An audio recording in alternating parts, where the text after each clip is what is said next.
So I'm Jeffrey Cooper. My studio is in Portsmouth.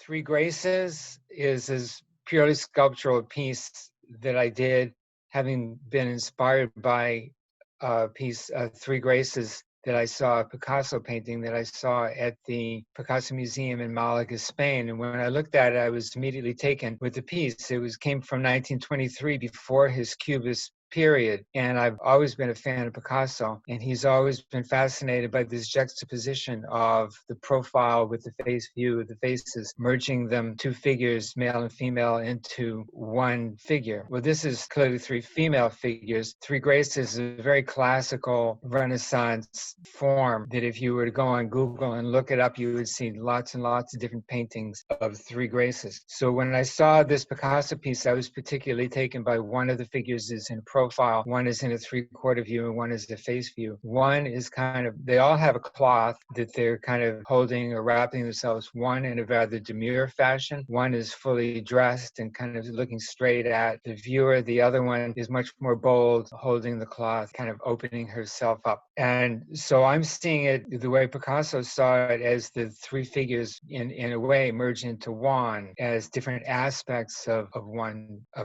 person, much like we all have different aspects. And I see that reflected in the piece, and I try to reflect that into my sculptural interpretation of it. Of course, Picasso didn't have to deal with the backside, and I did. So he had, in the original painting, arms around each other's shoulders, which I did, and you can see it from the backside. So that's about the Three Graces. The woods are black locust, pearwood, and walnut, largely pieces of wood that kind of fit the shapes of the figures I had in mind that were left over from other projects. And I kind of collected up these pieces, put them all together, and carved it. And that's what we have.